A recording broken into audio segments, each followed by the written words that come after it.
Versement de la compagnie minière Areva. L'ONG L'Observatoire du nucléaire dénonce une manœuvre de corruption de la société française. Au total, ce serait 35 millions d'euros qui auraient servi à l'achat d'un avion. Et ces accusations surviennent à une période délicate pour Areva.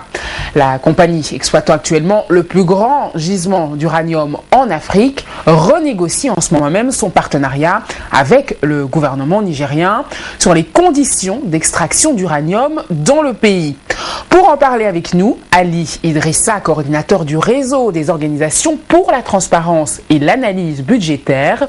Il répond aux questions d'Anaïs Autain. L'Observatoire du nucléaire a accusé Areva de corruption. Areva aurait versé 35 millions d'euros à l'État nigérian. Sur quelles preuves reposent ces accusations de l'ONG ? Ces accusations de l'ONG l'Observatoire du nucléaire reposent sur le projet de loi rectificative introduit par le gouvernement nigérien pour mettre une aide de Areva, dont on ne sait d'où ça vient, de l'ordre de 17 milliards de francs CFA, et qui a été reparti comme 10 milliards achat d'un avion présidentiel et 7 milliards achat d'un avion de reconnaissance.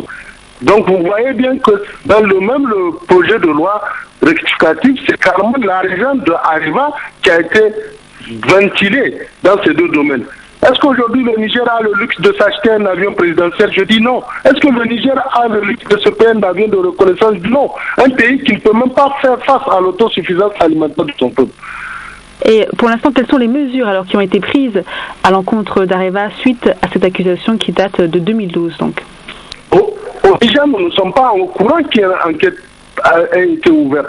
Mais nous savions qu'aujourd'hui, Areva a porté plainte contre l'Observatoire du nucléaire qui a brandi ses preuves aujourd'hui devant la justice française. Mais au Niger, ça reste encore un débat de salon où seuls peut-être les acteurs de la société civile continuent à interroger le gouvernement là-dessus, mais la justice et personne d'autre, les autorités, ne se sont jamais prononcées là-dessus. Et justement, alors est-ce que vous pensez que cette affaire de corruption qui implique Areva risque de jouer un rôle alors que se renégocient les contrats miniers actuellement? Non, je ne crois pas qu'aujourd'hui cette affaire de corruption dans le cadre de l'exploitation de cette ressource qu'est l'uranium de notre pays puisse jouer un rôle dans les renégociations des permis. Ces contrats sont à terme le 31 décembre 2013. Areva et le Niger ont l'obligation de signer de nouvelles conventions. Et les nouvelles conventions qui respecteront le code minier nigérien qui date de 2006, qui permettra au Niger d'engranger beaucoup plus de ressources, qui permettra au Niger de pouvoir faire en sorte que son peuple puisse se développer avec aussi les revenus provenant de l'uranium. Face à ces accusations, quelle est la réaction du gouvernement nigérien?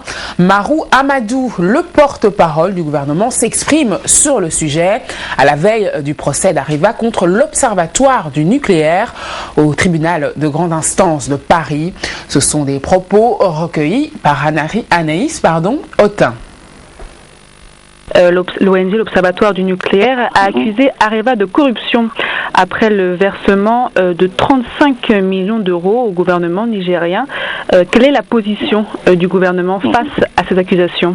Non, notre position est qu'il n'y a pas de corruption puisque c'est pas fait dans l'ombre, c'était une convention en bonne et due forme, soi-disant d'aide budgétaire. Et je pense que c'est une question qui est dépassée. Elle remonte à 2012. Nous, on a dépassé complètement cette question. À quoi a finalement servi l'argent versé par Areva? Non, c'était une aide qui n'avait pas de destination particulière. Elle était réputée être une aide budgétaire, tout simplement, mais je crois que les choses ont évolué. Le Niger a déjà renoncé à ces 35 millions, je crois, d'euros, qui a fait tant de bruit inutilement. Vous voulez dire que l'argent a été reversé à Areva? Qu'est-ce qui s'est passé en fait de cet argent? Non, en fait, c'était une aide budgétaire qui n'est jamais devenue effective au moment où je vous parle. Donc, il n'a jamais été utilisée, elle n'a pas été utilisée pour l'achat d'un avion, par exemple? Non, jamais.